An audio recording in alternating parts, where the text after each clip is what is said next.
Good evening, everyone. On behalf of a number of organisations, the Care of Creation Office of the Bishops' Conference of Scotland and Eco Congregation Scotland, Justice and Peace Scotland and the Laudato Si movement, Pax Christi Scotland and the Scottish Catholic Education Service, as well as SCIAF and the Scottish Laity Network.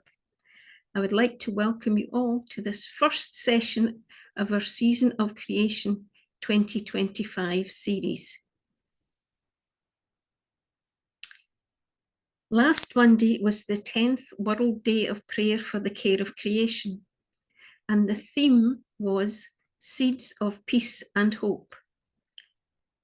In his message for the day, Pope Leo invited us to recall of the prophet Isaiah, saying that the Spirit of God can make an arid and parched desert into a garden, a place of rest and serenity.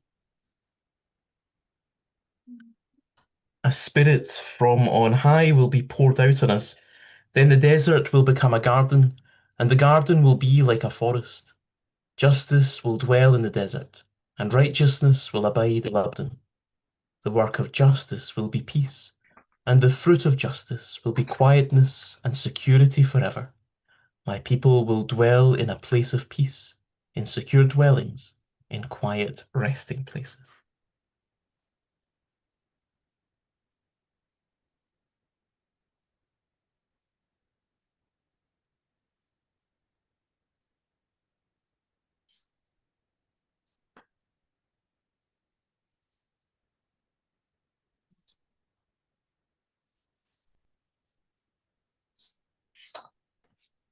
In his message, Pope Leo told us that these words of the prophet will accompany us during the season of creation. He said, the prophet contrasts justice and law with the desolation of the desert. His message is extraordinarily timely, given the evidence in various parts of the world that our earth is being ravaged. On all sides, injustice, violations of international law and the rights of peoples, grave inequalities, and the greed that fuels them are spawning deforestation, pollution, and the loss of biodiversity. Extreme natural phenomena caused by climate changes provoked by human activity are growing in intensity and frequency, to say nothing of the medium and long-term effects of the human and ecological devastation being wrought by our armed conflicts. As yet, we seem incapable of recognizing that the destruction of nature affects everyone in the same way. When justice and peace are trampled underfoot, those who are most hurt are the poor, the marginalised, and the excluded. The suffering of indigenous communities is emblematic in this regard. That is not all. Nature itself is reduced at times to a bargaining chip, a commodity to be bartered for economic or political gain. As a result, God's creation turns into a battleground for the control of vital resources. Let us now pause and pray for a few minutes that the Spirit from on high that Isaiah spoke of will open our minds and hearts to the cry of the earth and the cry of the poor and oppressed. Veni Sancte Spiritus, Veni Sancte Spiritus, Veni Sancte Spiritus, Veni Sancte Spiritus, Veni Sancte Spiritus, Veni Sancte Spiritus, Veni Sancte Spiritus.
I now invite Marion Pallister, Chair of Pax Christi Scotland, to welcome and introduce our companion for this evening, Martha Inés Romero. Over to you, Marion. Thank you so much, Roslyn, and good evening, everybody. It's good to share this time with you all. Martha Inés Romero is a remarkable woman. She's got an amazing background in peace, climate, and justice issues.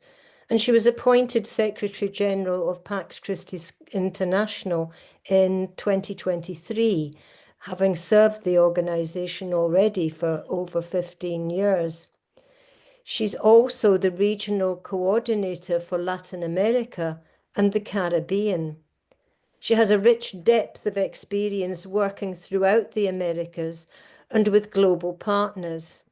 She studied conflict transformation at the Kroc Institute for Peace in the United States, and she's been a member of the Catholic Peace Building Network. And of course, she's still based in her native Colombia. She's speaking to us from there this evening.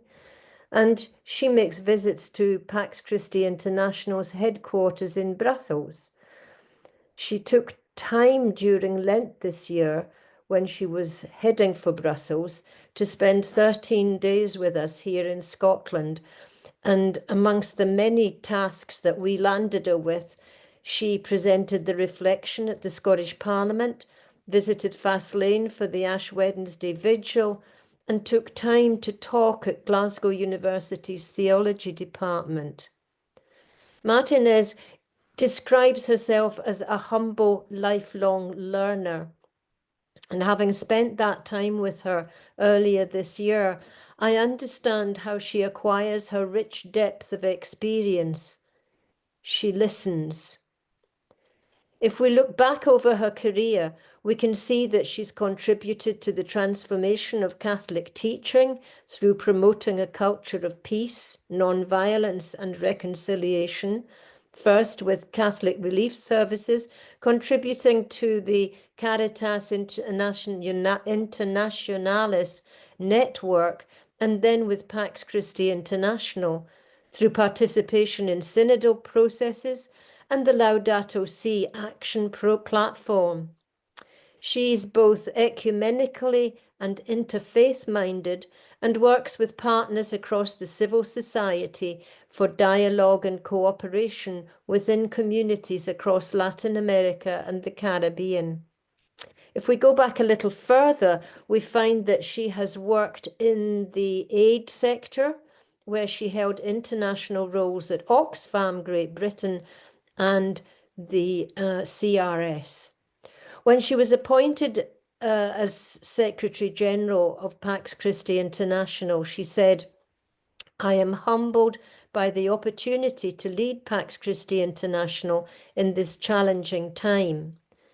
That wasn't just a platitude. Martha Inés is a truly humble person, and with her background, she is only too well aware of the challenges that we all face today. She added at that time, "I look forward to listening and learning from our dedicated members and partners worldwide. The diversity of our movement is our main strength, one that we can draw on as we transform communities through justice, peace, and non-violence." And so when she was in Scotland earlier this year, she didn't just politely accept our arrangement for her to meet with SCIAF in Glasgow, but followed up on that meeting to create an international statement on climate justice, because she's convinced, as we all are here this evening, that climate and peace are inextricably linked. Martha Inés, it's a great pleasure, a huge pleasure to welcome you this evening. Over to you. Thank you very much, dear Marianne and dear colleagues, friends of Scotland. You know how much I appreciate your people, your country, and I bring this Celtic cross with me today, just to honor what you are living in, defending your faith with actions. So thank you very much. I have been inviting, please excuse me, my Latino English. So it is the way that I communicate, although sometimes my pronunciation is not as well as yours.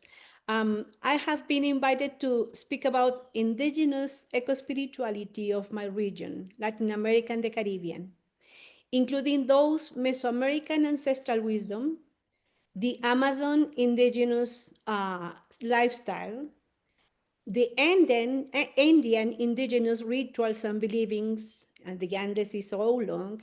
And at the end, in the south, there is the Mapuches southern communities, all of them resisting to exclusion and violence, healing creation, and give all of us ways to humbly learn and enrich our Western culture. So Latin America, let me share with you some slides just to amplify what I will be presenting.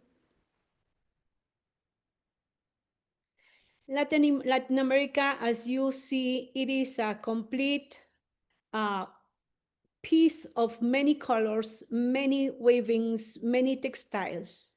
So I decided to start with my presentation in presenting how these different ethnic groups, including not only indigenous, but also mestizo, Afro-descendant communities, it's rich of culture, but oppressed by an unjust system. You must know that Latin America has one of the highest regional Gini indices in the world, indicating extremely high levels of income inequality, with reports from organizations like the World Bank. And while the Gini coefficient measures income distribution from 0 to 100, 0 perfect equality, 100 perfect inequality, Latin American countries consistently show high Gini values, with over 80% of the region's countries having a Gini index above 40. So it is a lot of exclusion, inequalities. So the 10% of the highest people have more than 40 times the 10% of the decile in the base. So you can see. In my second presentation, my second part of my presentation, I will present you some ideas of our cross-cutting issues for the whole movement related to active nonviolence as a way to build peace and strengthening democracy and the sense of belonging and common responsibility in advocating towards those powers, global and regional, to promote policies and practices useful for a just peace world. So let's see this coming back to my beautiful textile. Where it is? Sorry, I will open it again. So how this textile is reflected in not only many colors and textures, but also with a profound meaning about how this textile is related to our Abya Yala ancestral wisdoms and spiritualities. When I refer to Abya Yala, I'm talking about the former name of the continent. It was Abya Yala for our ancestors. So when I'm talking about the textile, the fabric related to the text built by indigenous communities, it is an interrelation of Abya Yala, Abya Yala's ancestral wisdoms and spiritualities, which are intertwined with each other, forming a living fabric of reciprocal links that restore balance and harmony, based on relationships of mutuality and correspondence, which enables the reconstitution and interaction of the community of life, the Quechua name Ayu, in which various beings coexist, various beings, not only human beings, but various ways of life coexist, from which the person linked to this ancestry sustained the resistance and re-existence from the upbringing of the good living, or in Spanish, buen vivir. This good living or living in harmony has been translated to other traditions in the region, the Afro-descendants, the Garifuna, or the Rom, those from Gypsy people migrated centuries ago to here, into other names. So in that sense, this text has the strength of the wise word of the Aymara ancestry. You will walk without losing sight of the past. And the past, it is ahead. And the future is behind because it has not yet arrived. So you see, it's a different way to see the life. And for many Indian peoples, the past has to do with the way of these communities understand life, from which we read our transgressive stories, a life who sought again and again the healing of their territories, lands, and their bodies as a precious treasure, since they understood that their bodies, violated by the imposition of the colonial system, had the possibility of being incorporated into the complete harmonical life. Invoking these vital forces, which make possible the restoration of balance and harmony, it is all this in the Pachamama, the cosmos, the Mother Earth. So it is the way that this eco-spirituality is connected with our Catholic faith, in the way that some people call that syncretism, the way that they are living, there is a God, and also the Pachamama, it's the goddess to protect them. So it will be by virtue of the inheritance of this force that in the various indigenous territories in the Abya Yala, the struggle and resistance against the extractivist system that invade and subjugate the land, the territories, and territoriality from a cultural approach are assumed. As some ways people express, the struggle for land has to do with the strength of self-determination in their systems of communal organization. Therefore, it implies processes of re-existences sustained in their knowledge, wisdom, and relational spiritualities to continue being and being as peoples. I think Pope Francis understood very well these eco-spiritualities coming from the region, living with them in the Synod of the Amazon, and preparing those teachings about Laudato Si. And I see he understood very well the way that the church should respect and build together for the caring of creation, this spirituality related to the Mother Earth. So Laudato Si has allowed us to understand that the cry of the earth and the suffering of the creatures that live on this planet are intrinsically interconnected with human violence, including the cultural violence of indifference and domination, unsustainable lifestyles driven by unbridled consumptions, the direct violence of war and militarization, and the economic violence of extractive projects destructing our biodiversity. For the past year, it has been mentioned the idea of peace with nature. And when we are thinking about what does it mean, when we are reflecting about peace with nature, why? It is because we have declared a war against the nature? Yes, but has the nature created or diagnosed a war against us? No. So maybe we have to think about that in the way that we are reflecting on how to act with the nature from a peaceful and non-violent approach, from an ecological conversion, from our daily acts, from our public actions.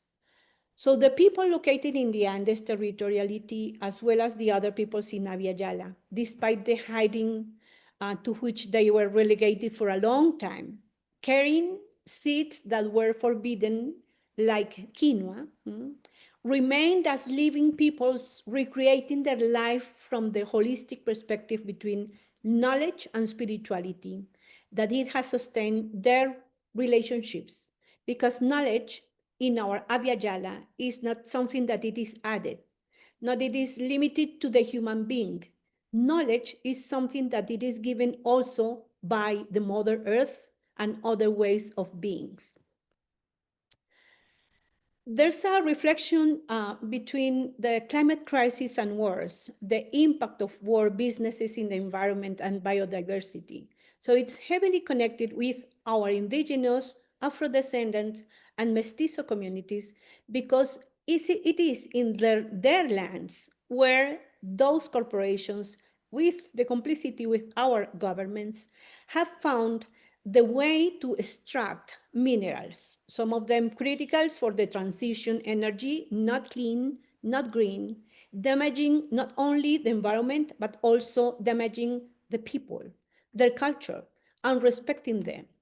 So we are reflecting at Pax Christi International about this issue, that the wars and preparations for war and other military activities that are fossil fuel intensive exacerbate the climate crisis and have made areas of planet Earth unhabitable and unproductive. And unless we are able to transition from a paradigm in which violence is the norm to a paradigm that understands and embraces nonviolence, we believe that we will never be able to come close to the beautiful vision of Laudato Si. And remember the Laudate Deum document by Pope Francis. It was a beautiful piece in which it was stated that we have to strengthen those communities from grassroots, living with them, learning from them, because it was called by Pope Francis the multilateralism from below. So you see there's another approach on how to tackle with those spiritualities in a way for the human beings to survive on this planet, heavily affected these days by this system and businesses. Let's continue with the reflection about indigenous and their approach related to the eco-spirituality. So for those people, eco-spirituality, it is the way, the way that we are respecting for Mother Earth and all the life she has generated and to which she offers hospitality. So it is a different connection. It is the ritual to put the seed into the soil. It is the ritual and the feast and the party to celebrate the cropping. It is the ritual to thank every day for the water. So this is something that we have to learn from them, just to strengthening their capacity to resist and also to learn from our accompaniment in the way to transmit or to transit in this way, because we are walking in a transition period for energy, but also for them. It will be a transition. So what we are doing at Pax Christi International in the region is to strengthen their capacities to resist, to context analysis, to analyze the contexts, to confront those aggressions from a nonviolent approach, and they have learned a lot, and we are learning from them, for them to keep their land, to strengthening their way of governance, to promote the defense of water and many other ways. So when we are saying, what does that sense of humanity entail from indigenous communities?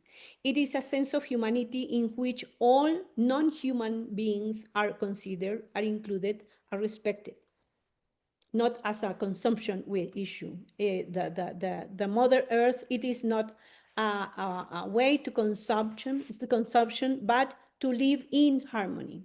So we are promoting in this program 3 areas, those related to how to learn each other from their wisdom in dialogue with the academy, with theologians and others, for a culture of peace and active nonviolence with this social and environmental justice approach. Then to promote their socio-ecological transitions, to promote not the official energy transition, but their broad, just, and democratic. And when we said broad, just, and democratic, we are referring the inclusion from a gender approach of women, because they are the most important carrying the water, for example, in most of our cultures. And third, we consider that it is possible to defend the Mother Earth from this eco-spirituality way by articulating with others. So we are promoting this articulation with many organizations, networks, some of them ecclesial, including the Regional Bishops' Council, the Caritas regional programs, but also with other congregations and civil society organizations to connect, to act, to advocate from the local place to the global arena. And then we consider this, we are talking about the change, the transformation that we are promoting of this unjust system to a more just system, just peace. And of course, climate crisis is on us every day in many ways, changing many things in our ways of living. But when we are considering we need to transform this society, it implies 4 dimensions of change. The personal change, the one that I decided not to consume excessively or plastics, or to live in a more harmonic way with the nature. It is a personal decision connected with my beliefs, with my understanding and connection with the divinity, with God. But it implies not only an individual alone action, but it needs to be interrelational. The changes are more evident if we promote those just relationships amongst us, and of course, with the nature. But it implies also the cultural changes, the more difficult thing, because it takes more than one generation to think those perceptions, believings, sometimes bad understandings, or roles like patriarchalism and racism and others. So it takes more time, but we need to tackle with that cultural changes by campaigns, educational campaigns, by promoting many things amongst our communities, our families, ourselves. And the last one is the structural change. It is the one that we have done for many decades, you have done for many decades, towards this nuclear base and fast lane, or towards ecumenical actions, promoting a law or a change in the political level. So this is something that we know to do. But those 4 should be interconnected always. Otherwise, there will be incoherent the way that we live this process of promoting change. Then for Pax Christi, those issues related to war and nonviolence, conflicts and active nonviolence as a way to build peace. It is not disconnected. It's one way. It is one way to build peace. So in talking about the conflicts and the impacts, for example, talking about the climate and minerals and mines, those discovery of landmines or unexploded ordnance, for example, decades after the end of war. It was the case, I saw it in Germany and in France when it was the 100th anniversary of the First World War, and many conflicts. They have been led to pollution and brought a lot of destruction, loss of forests, and various species of plants and animals. Everything points to the long-term environmental consequences of conventional warfare, and even a limited exchange of nuclear weapons would have a devastating impact on the climate and countless species, including humans. Obviously, so unless we learn to interrupt violence and transform potential violent conflicts, we will continue to inflict enormous damage on our common home and its inhabitants. Many communities accompanied by Pax Christi partners in Latin America and the Caribbean, Asia and Africa, the Global South, have been greatly affected by the activities of companies that exploit natural resources such as oil, gas, gold, silver, iron, coal, or lithium. Other projects, such as large-scale livestock farming, increase greenhouse gas emissions, pollution, and excessive water consumption. So to heal the earth, we believe we need to address these multiple forms of violence, excessive consumerism, destructive extraction, attacks on the protectors of the earth, because it is a big threat. Those environmental defenders killed in our regions. Colombia is unfortunately the first country affected by killings. Brazil, the second one, the Philippines, the third one in the world. My colleague Jonathan Frears, the Pax Christi International representative towards the UN in Geneva, expert in nuclear disarmament, referred to Walter Brueggemann's prophetic imagination, meaning that prophets are able to imagine the world other than the way that it is in front of them. Remember, the future is behind for indigenous because we don't know. The past is confronting us because we are looking at that. When we have this prophetic imagination, we are looking at the whole approach, the whole perspective. So this is strong guidance for nuclear disarmament work, for your work confronting this UK nuclear base in Faslane, where I was last March on the Ash Day. So for us, nonviolence as an inherent element of peace building promotes processes for a conversion towards healthy relationships, both between human beings and between human beings and the rest of the natural world. Nonviolence promotes moving from the old form of domination and exploitation to a civilization of love. Nonviolence is a way of life. It is a global ethic, and it is a spectrum of proven and effective strategies for social and environmental transformation. In other words, nonviolence is much more than a political strategy.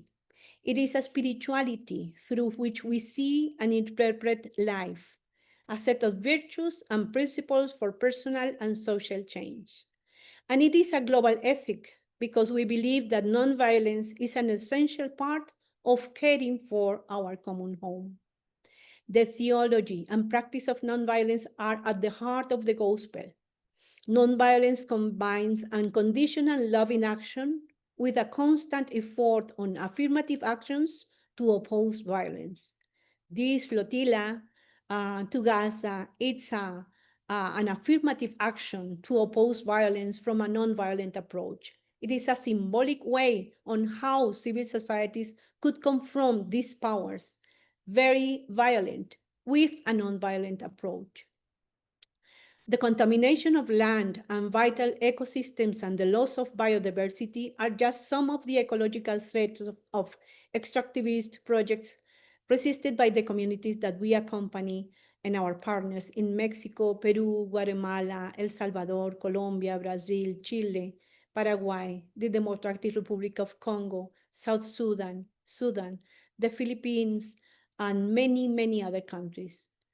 And organized people committed to nonviolence are the most effective protectors of land, water, trees, and other creators, and the clearest and most creative advocates of sustainable lifestyles. But for their resistance, they are being criminalized, threatened, even killed. So it is these communities who have understood from their ways of life that peace with nature means. So today, they are facing the transitional extractivism, this thing disguised as sustainable, but those impacts we already see in the salt triangle between Bolivia, Chile, and Argentina, and other latitudes. Those who move towards new forms of relationship with the human and non-human, those who manage the care, defense, and conservation of their territories from far socio-ecological models based on approaches to peace building and active nonviolence. So this is, and that we are learning a lot, and we are promoting the Catholic Nonviolence Initiative. And since 1 year ago, the Institute for Catholic Nonviolence in Rome, it is a way to promote this learning, this spreading of the teaching, not only by Pope Francis, now with Pope Leo supporting us with that nonviolent approach, but also to show the Jesus nonviolent, giving us example of how to tackle with these difficult times, to provide that it is possible for us as civil society organizations, as peace movements, as believers, to change the world, to transform from our personal approach to a global transformation. Thank you very much. Goodness, thank you. That has given us so much to think about, Martinez. It's just that interconnectedness of everything could be overwhelming, but I think with the hope that we have, I think that we can all make those changes.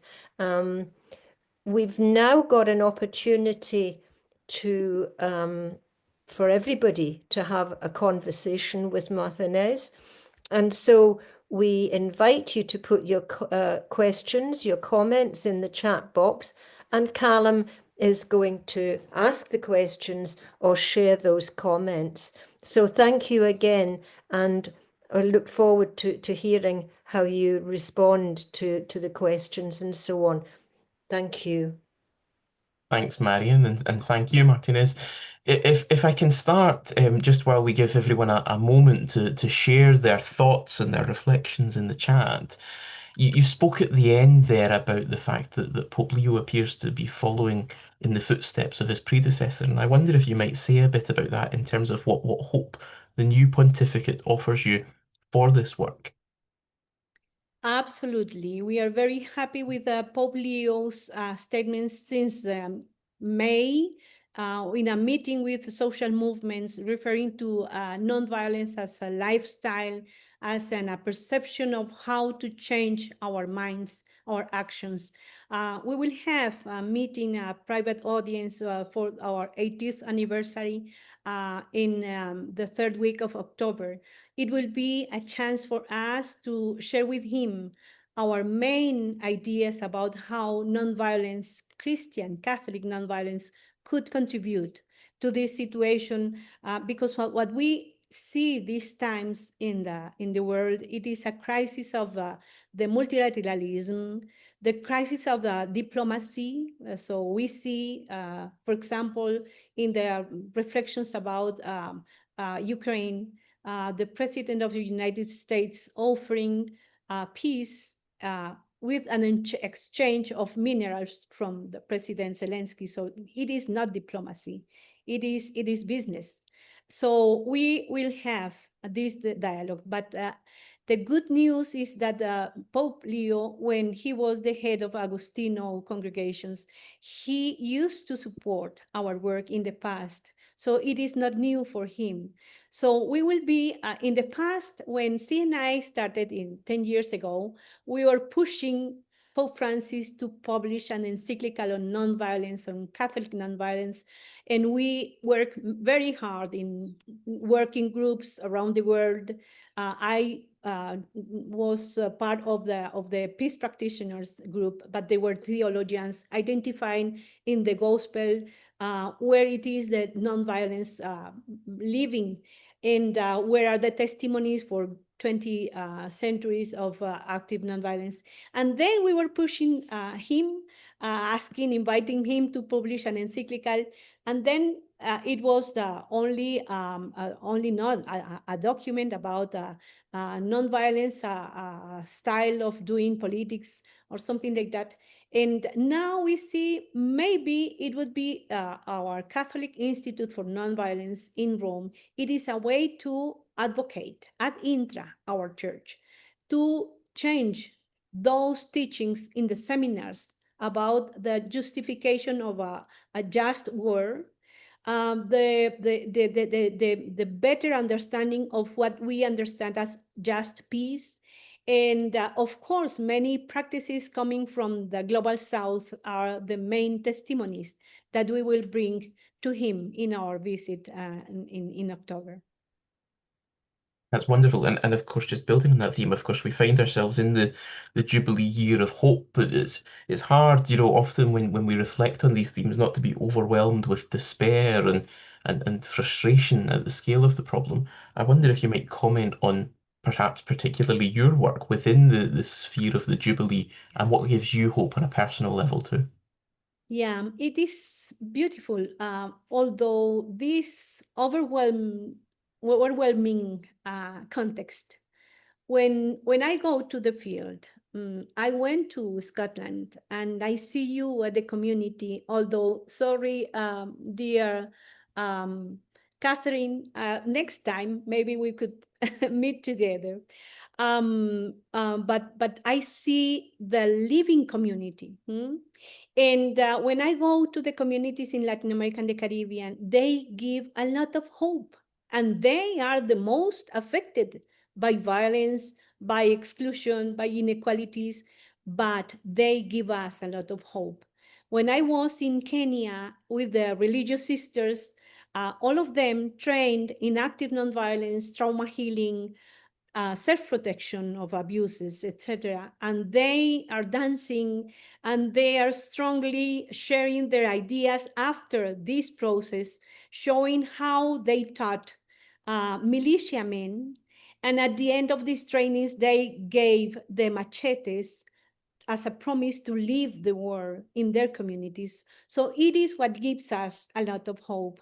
I think this confronting this context has confronted us in our hope, but we can't give up. We should continue by thinking collectively. It is the only way that we could neutralize those strong and dark forces. That's my understanding and my experience. Thank you, and that brings incredible hope too. Rosalind would like to ask you about extraction and how we counter claims in this country that so much of this extraction is to actually help climate crisis. You know, she gives the example, recently heard an African leader talk of how Europeans previously came, stole land, and now they're coming to steal our minerals. Yeah, 2 years ago, I was invited to an anniversary of the Catholic network in Austria and the anniversary of Christi, Austria. So it was a beautiful time. But in the taxi in Vienna, the taxi driver and asked me something about my country, and I told him I'm from Colombia. There's a lot of richness. It is not mafia, but especially rich people, rich in warm ways of living their culture, emeralds, coffee, very happiness, etc. So I asked him, how do you do when the transition energy will cut the possibility to use oil, the gas? And he said, "Oh, I don't care about that. When it will be a rule in 5 years, I will send my car to Africa and all of us." So this is the way that it is the colonialism mentality still in our minds, in many minds. So when I see the interests on our minerals, critical minerals, good for the transition energy for the global north, if it were respectful with the environment, with the people, it wouldn't have a problem. But the problem is the lithium, coltan, and many others are creating a lot of problems. The issue in Mozambique some days ago, Sudan, Nigeria, all the conflicts created by armed people have behind and business interests. So this is something that we are unveiling. And it is good to see in that meeting, because we have been supported by an Austrian campaign with the Three Kingdoms. with children. It was very interesting to see that the Bishops' Conference has some instructions, some guidance. The issue of using gold in our temples, in our sacred places. And our reflection in Latin America is we could live our faith with a cup not necessarily made by gold, extracted with the blood of our people. We could live our life without this situation. And it is linked, strongly linked with corruption, because those corporations, in the case of Canada, a lot of them, and US, and also Chinese, most of them arrived to our countries with a strategy, and it is a model, a paradigm to divide communities, to corrupt congressmen or congresspeople, to get with democratic and social face, but with not respecting human rights and environmental rights. So this has been the way that we combine the accompaniment of the communities, strengthening their capacities to analyze, to learn how to transform conflicts without violence. And advocacy. Let me give you an example. When I arrived 2011 in Guatemala, Guatemala has been traditionally a place for agriculture as the Mayan tradition, corn, beans, quinoa, cacao.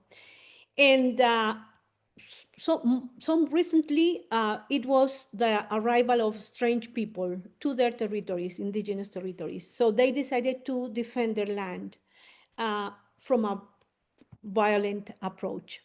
So they were defending by hitting the engineers. Someday they put in fire the car of the engineers.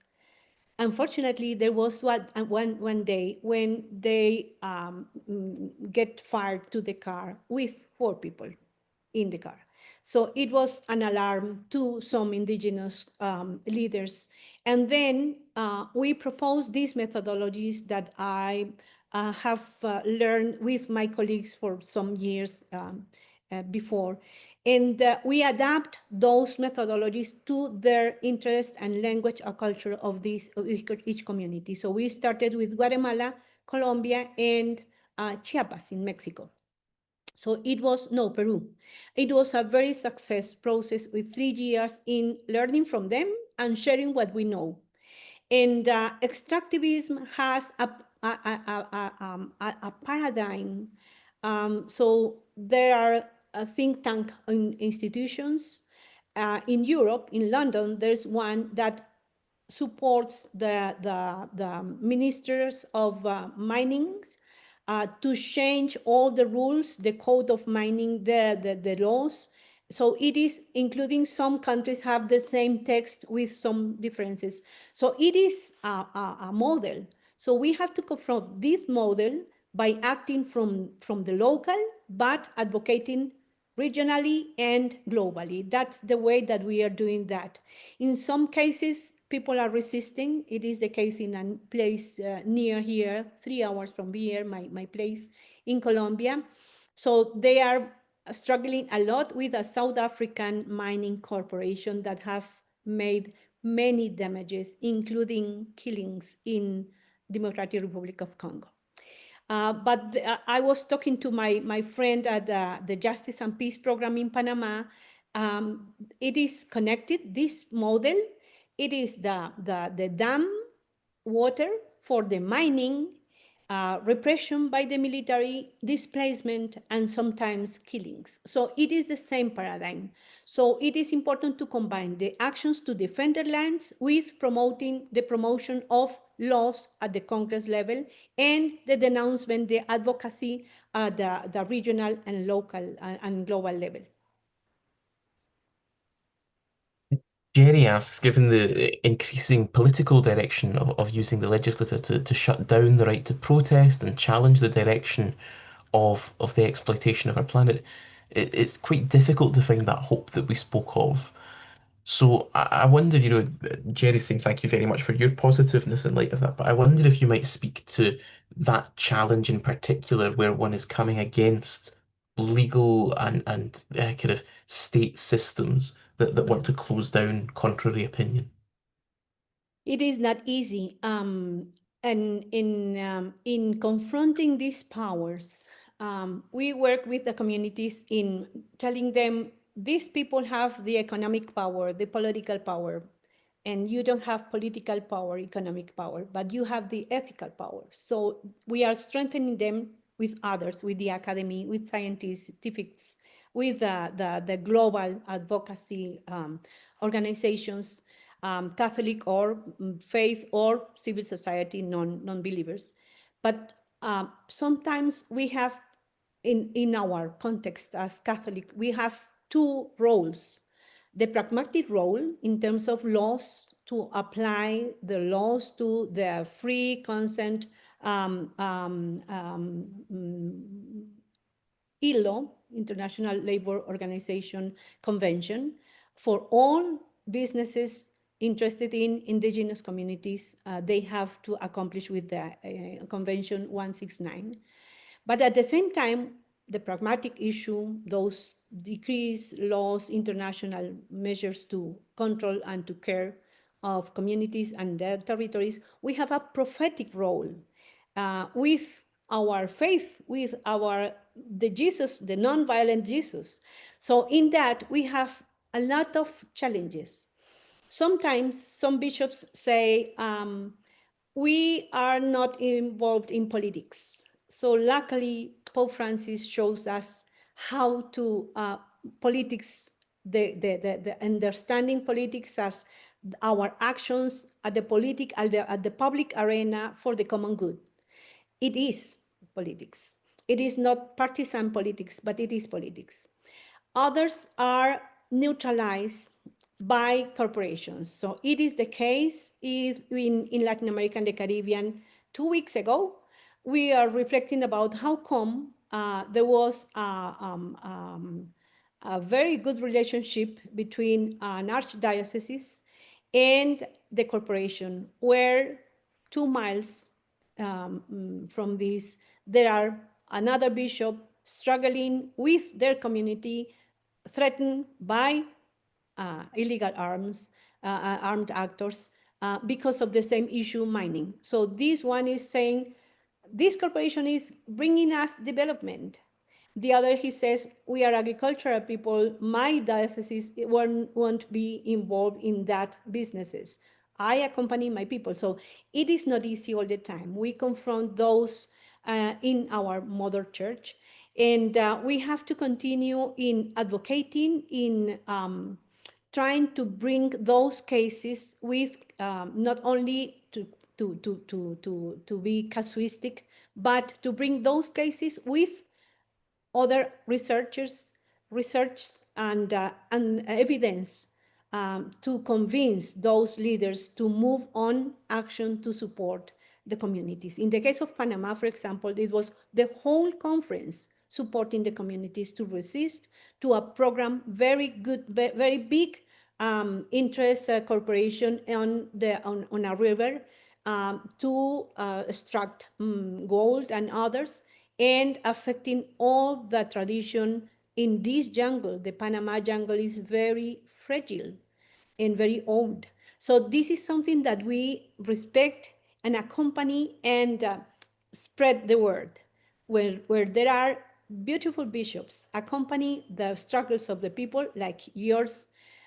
In the case of Fast Lane, we should spread that word, speak up on behalf of this good church accompanying. But it is a struggle because sometimes it has been presented as the way for communities to receive development. And those communities says, we don't eat gold, we need water. We could live without gold. We can't live without water. So that's the key issue. You've spoken a great deal this evening about the different local projects that you're aware of from around the world, and it's wonderful to put that lived witness to it. Catherine gives the example in the chat of a project that she's supporting with her own church, an eco project in Ecuador called Otonga. But it made me wonder, Martinez, about what you think might be the most impactful project that you think you've come across in your work in wearing so many hats, not least touring the world with Pax Christi, as it were. What do you think has been the most impactful local project that you've seen? Yeah, for the past 35 years, I've been involved in accompanying communities from Oxfam, Great Britain, from Catholic Relief Services, from Pax Christi International, and in accompanying many other Caritas Internationalis initiatives.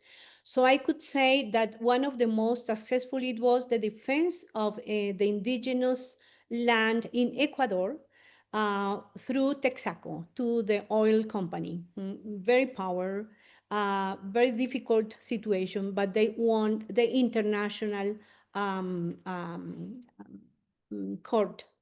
But it is not easy for communities to escalate to the international courts, because these corporations have the main and biggest buffet of lawyers, so it is quite complex. So we come back to the region, and when I say that we have accompanied communities, it was because we are a peace movement. When I started with this issue, it was because we are, for all the region, I'm a teacher, more than that, a teacher from the non-formal popular education by Paulo Freire in Brazil, and others who have taught a lot about how to respect the interchanging of wisdoms within the communities. And I discovered that there was not only political conflicts in the region, but social environmental conflicts. So in discovering that, we presented a proposal. At the beginning, it was my board at that time telling me, Martinez, we are not an environmental organization. We are a peace movement. Luckily, 2 years later, it was Laudato Si. So it was our way to say, you see, Pope Francis is saying so. So we have the possibility to accompany these communities thanks to Catholic and non-Catholic organizations, solidarity organizations, cooperation with us in that sense.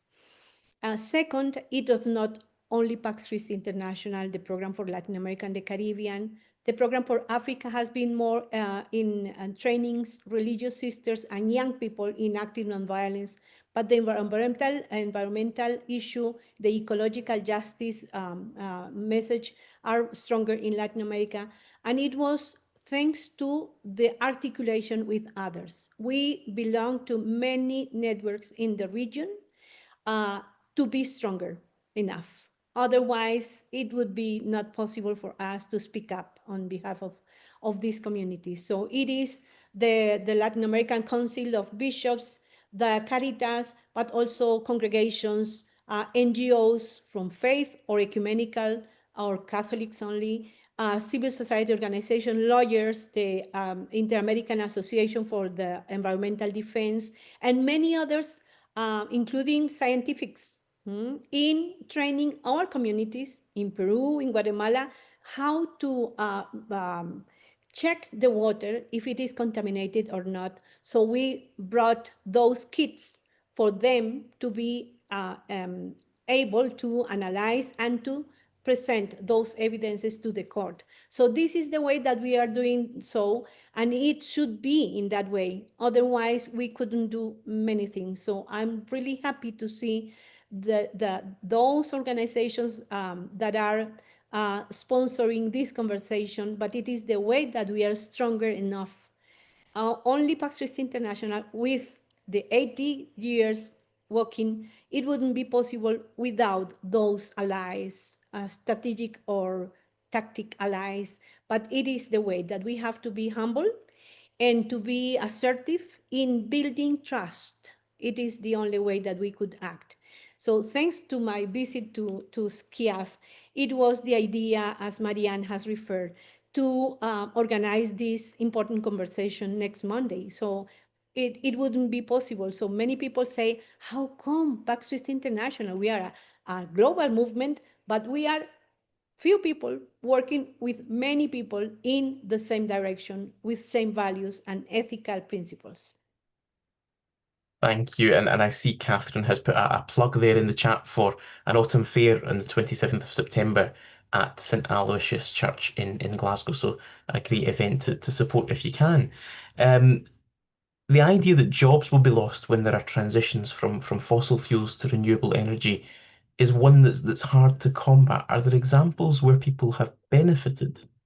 Yeah, there is a tension always when extractives are present. When I say extractive, it is mining, but also agribusinesses and also other businesses affecting the lifestyle of communities.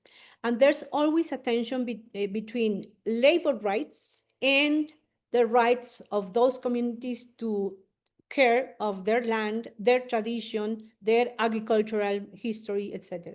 So it's always, and some communities are historically mining, like in Peru. Others, like in Guatemala or Chiapas in Mexico, have not been mining culture ruled. And when there are, for this reason, the issue or the second objective of us to promote these socio-ecological democratic transitions is the way for us to know how the communities are caring of their traditions in a way that are sustainable, not in a macro level, but in a micro level. And how to learn this. And there are some experiences in which the river has been recovered in some of our accompaniment in the case of Pax Christi, Peru, in the highlands. But it is an exception. Normally, the corporations contaminate and abandon the place. So it is quite difficult to recuperate the land for the normal businesses, including agriculture and also the caring of animals, llamas or other animals, cows. And what we see, it is that the resistance since the beginning is more effective than reacting when the corporation has contaminated. It was the case, Cardinal Ramazzini from Guatemala, he presented that case in his diocese. I was there in San Miguel Ixtahuacan, and the mining corporation arrived, made many damages, including a place in a bar in the middle of the town, indigenous population. So their prostitution, drug consumption, alcohol, many problems for their community, but also contamination. And for those explosions to get to the gold, there were many damages in the environment, in the crops, but also in the houses. And there were then the model is the company changed the name, sell the name to others, or sell the actions, and then left the country. So there were no reparations for them. So they started identifying where are the main water places that water is born, to care them, to reforest them, to protect them. And then they were moving to one place to the other because the contamination was affecting the crops, the corn and many others. So that's a way to recuperate, but it is quite difficult. So, and when we see that the gold is for more power, because it is a reality that gold could serve to some surgeries to the heart, but it is a small pieces of gold. But the big gold, it is to concentrate it in the bank, in the underground of a bank, to accumulate power, not for other purposes. So mining, it's needed, but in a sense that it could respect the rights of the communities, the way of their living, the environment, and it has not been the case in our contexts nor in the Philippines and Indonesia. Of course, Africa is really difficult situation and linked to wars, to conflicts. Well, thank you very much. I'm conscious of time. It's been wonderful to chat again and to get your insights. Thank you for your presentation. Thank you for your reflections during the conversation as well that's followed. It's wonderful to get your thoughts and indeed to get a sense of the hope that we can cling on to in these difficult times too. I'm going to hand back over now to Rosalind. Just to mention, sorry, that what Max is asking about Paulo Freire, yes, he has left a heritage. He's not live anymore. He's died. But his heritage is strongly enough in our communities. So this is, for example, my earring. It comes from Brazil. It is a seed. And it is the way that it reflects what Paulo Freire and Don Casaldaliga, the bishop from Spain, living more than 50 years in Brazil, has left the heritage of being near the poor, to listen to the cry of the poor. They are the best masters of how to live and to heal and to communicate with the Mother Earth. So yes, I'm spreading this word. It's a confidence. My son is a PhD on democratic education in Europe, and he's part of the democratic education academics club. But his approach, it was in Paulo Freire, and democratic education is getting more and more public day by day in many contexts, not matter if it is a development or a poor country, because it implies different relationships, right relationships, no matter if it is a girl or a teacher or an administrative person. Democratic is to include all in the solution of problems. Thank you.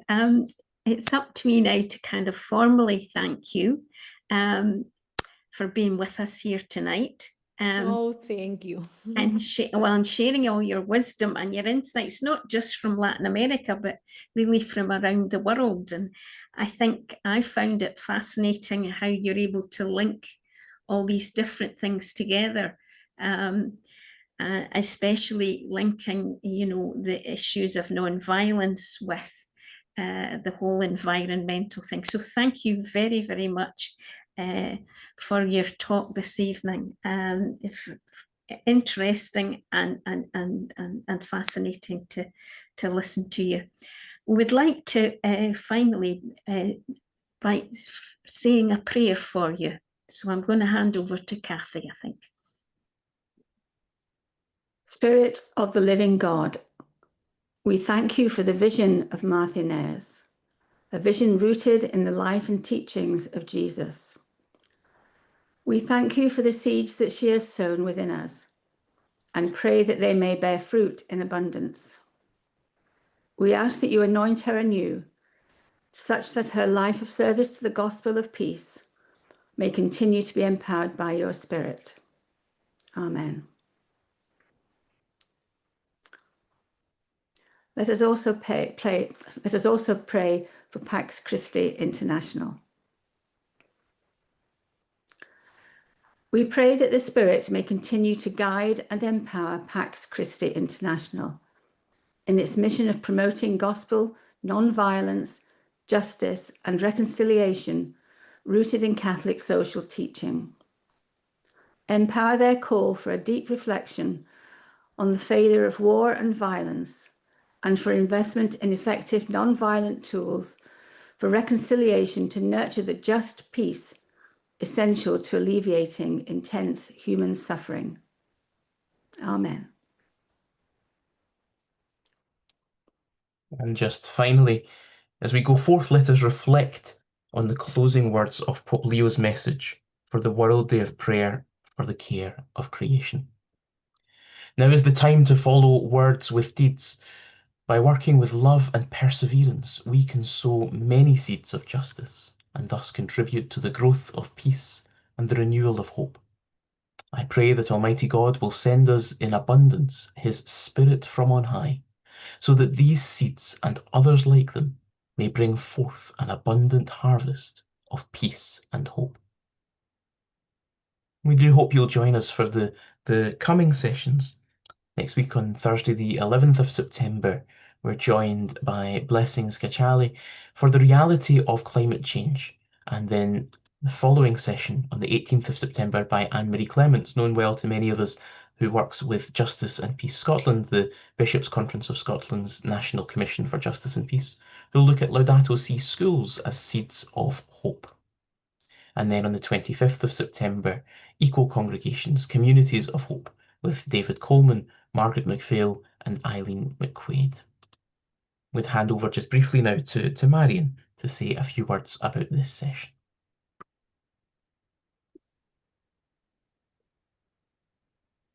Thank you, Callum, and thank you everyone for being with us this evening. We work together for a non-violent world. We work together for a world where the environment and all who live in it and breathe in it are working towards that peace. So please be with us as we go forward, and thank you so much to Martha Inez for the inspirational words that she has given us this evening. Thank you. Now, friends, thank you very much again for joining us. Good night, God bless, and we invite you to log off from the call. Thank you.